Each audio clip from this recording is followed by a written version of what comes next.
किसी शहर के एक छोटे से घर मुकेश और सुनीता नाम के दो भाई बहन रहते थे। एक सुबह जब मुकेश खिड़की से बाहर का नजारा ले रहा था, तभी उनकी घर की खिड़की पर एक चिड़िया आकर बैठ गई। तो उसने ध्यान दिया कि उसकी खिड़की पर उस चिड़िया ने अपना घोंसला बना दिया है।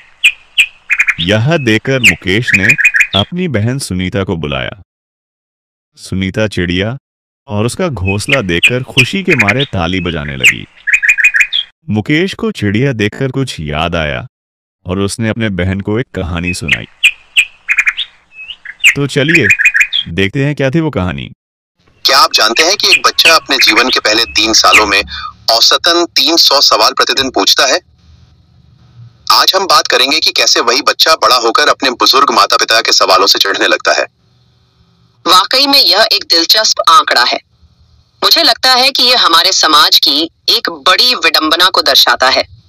रामनगर में एक ऐसी ही कहानी सामने आई जहां एक 80 वर्षीय पिता अपने 45 वर्षीय उच्च शिक्षित बेटे के साथ रहते थे।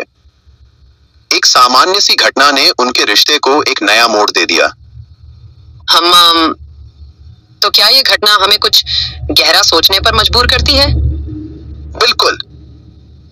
देखिए, जब खिड़की पर एक चिड़िया आकर बैठी तो पिता ने बेटे से पूछा, बेटा वह क्या है जो खिड़की पर बैठी है?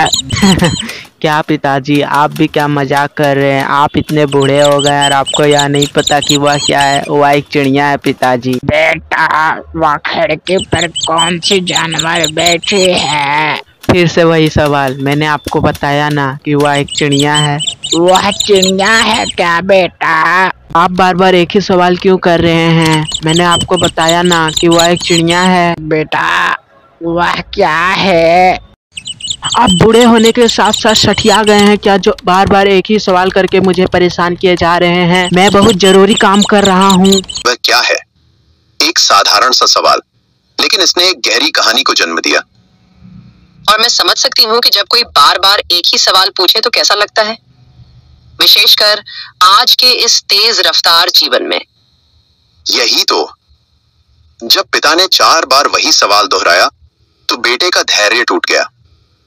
लेकिन और यहाँ आती है असली बात। पिता की पुरानी डायरी ने एक ऐसा सच उजागर किया जो हम सबको सोचने पर मजबूर कर दे।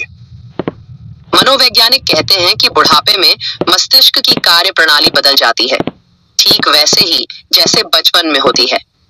सही कहा।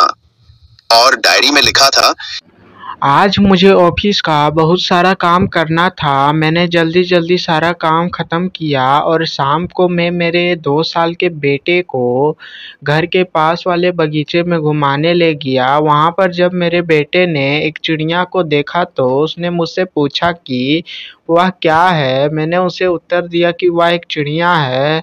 उसने मुझसे यह प्रश्न कुल मिलाकर 23 बार किया और मैं 23 बार उसका उत्तर देता गया और फिर मैंने उसे प्यार से गले लगा लिया। वही बेटा 2 साल का था तब उसने एक ही चिड़िया के बारे में 23 बार पूछा था और पिता ने हर बार प्यार से जवाब दिया, गले लगाया। यह बात मुझे विश्व स्वास्थ्य संगठन के एक अध्ययन की याद दिलाती है, जिसमें कहा गया है कि बुजुर्गों के साथ धैर्यपूर्वक व्यवहार करने से उनकी मानसिक स्थिति में सुधार होता है।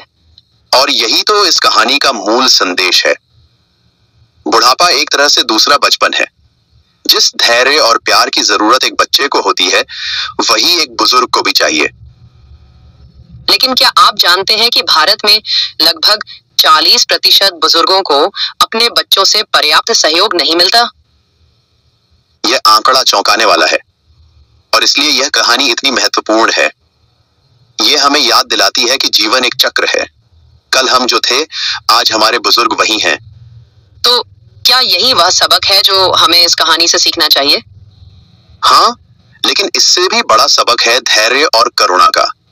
जैसे हमारे माता पिता ने हमारे लिए असीमित धैर्य दिखाया, वैसे ही हमें भी उनके लिए दिखाना चाहिए।